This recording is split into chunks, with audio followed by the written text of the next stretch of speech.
बिस्मिल्लाहिर्रहमानिर्रहीम। अस्सलाम वालेकुम। मैं हूँ शाज़िया शेख और वेलकम करती हूँ आपको लजीज़ मसाला किचन में।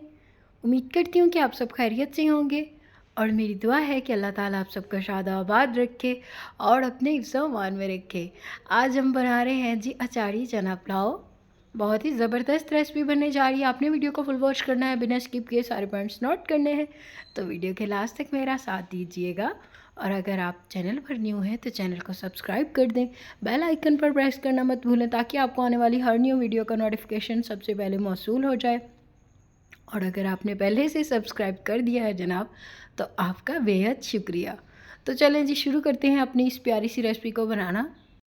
तो सबसे पहले जी हमने लिया एक प्रेशर कुकर और इसमें हम चने डालेंगे। और इन चनों को मैंने 2 घंटे के लिए भिगो के रख दिया था और ये वाइट चने हैं, तो इनको हमने अच्छे से वॉश कर लिया है। और अब जी इनको प्रेशर कुकर में डाला और इसमें हम खुला पानी डालेंगे। इतना पानी डालेंगे कि चनों के ऊपर जो है वो पानी तकरीबन 2 से 3 इंच जो है वो ऊपर हो। तो यहाँ पर इसमें कुछ खड़े मसाले जाएंगे, जिसमें जी मोटी इलायची है काली वाली, और इसके साथ ही हरी इलायची छोटी वाली, और दालचीनी का टुकड़ा और तेज़पत्ता, और 1 टीस्पून नमक शामिल कर देंगे इसमें। तो यही मसाले डालेंगे इसमें और इसको जी हम कवर कर देंगे और इसको वेट पर लगाएंगे। और आपने इसको तकरीबन 18 से 20 मिनट के लिए लगाना है, इससे ज़्यादा नहीं लगाएंगे। तो दूसरी जानिब जनाब हम लेंगे एक कढ़ाई और इसमें डालेंगे कुकिंग ऑयल तकरीबन 1 कप के जितना। तो कुकिंग ऑयल को थोड़ा गर्म होने देंगे। जैसे ही हमारा कुकिंग ऑयल गर्म हो जाए तो इसमें हम प्याज शामिल कर देंगे।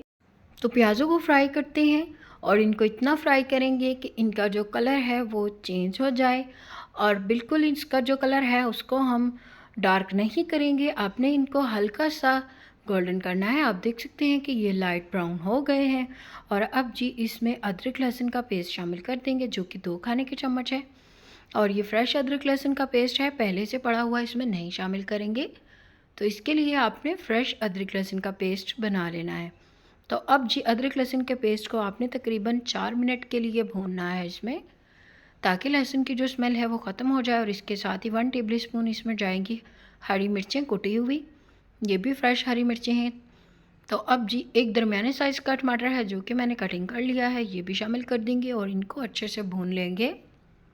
तो इस पॉइंट पर आपने इस बात का ख्याल रखना है कि आपकी जो फ्लेम है वो बहुत ज़्यादा हाई ना हो, मीडियम सी फ्लेम पर आपने इस मसाले को भूनना है ताकि मसाला जो है वो जले ना।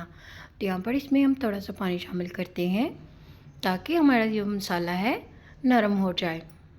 तो अब जी इसमें कुछ खड़े मसाले शामिल करेंगे, जो कि जी साबुत ज़ीरा है, कुछ काली मिर्चें हैं, तेज़पत्ता और दालचीनी का टुकड़ा। तो ये लाजमी शामिल कीजिएगा क्योंकि यही मसाले जो है रेसिपी की जान है। तो इनके साथ ही मोस्ट इम्पॉर्टेंट चीज़ जो कि अचार है, तो ये हमने इसमें तकरीबन 2 खाने के चम्मच शामिल कर दिया है। और अचार जो है वो बहुत ही ज़रूरी है, इससे बड़ा ही मज़े का फ्लेवर आएगा। क्योंकि जनाब हम बना रहे हैं अचारी चना पुलाव, तो अचारी चना पुलाव बनाएंगे तो इसमें अचार शामिल ना करें, ऐसा तो हो ही नहीं सकता। तो अब जी इसमें कुछ दूसरे मसाले जाएंगे, ये कौन कौन से हैं मैं आपको ज़रूर बताऊंगी। तो 1 टेबल स्पून नमक है, इस चीज़ का ध्यान रखिए कि हमने चनों में भी नमक शामिल किया था। और 1 टीस्पून लाल मिर्च, 1 टीस्पून पिसी हुई काली मिर्च, 1 टीस्पून चिली फ्लेक्स, और हाफ़ टी स्पून मेथी दाना, हाफ़ टी स्पून कलवंजी और हाफ़ टी स्पून राई दाना। और ये बहुत ही ज़रूरी है, ये अचारी मसाले हैं, इनसे चावलों में बड़ा ही अच्छा टेस्ट आएगा। और आपने इनकी क्वांटिटी जो है वो इतनी ही लेनी है, इसको बहुत ज़्यादा नहीं करेंगे क्योंकि फिर ये ओवर टेस्ट हो जाएंगे। तो यहाँ पर मैंने सिर्फ ये हाफ़ टी स्पून के करीब शामिल किए हैं। आप देख सकते हैं कि इनकी मिकदार दूसरे मसालों से काफ़ी कम है। तो शामिल करते हैं ये वाले मसाले भी और इनको अच्छे से मिक्स करते हैं। और मिक्स करने के साथ ही इसमें हम थोड़ा सा पानी शामिल कर देते हैं ताकि हमारे जो मसाले हैं ये जले ना और इनका जो टेस्ट है वो बिल्कुल फ्रेश लगे। अगर मसाला जल जाए तो सारी ही रेसिपी का जो है टेस्ट ख़राब हो जाता है। तो दूसरी जानिब जी हम चनों को चेक करते हैं।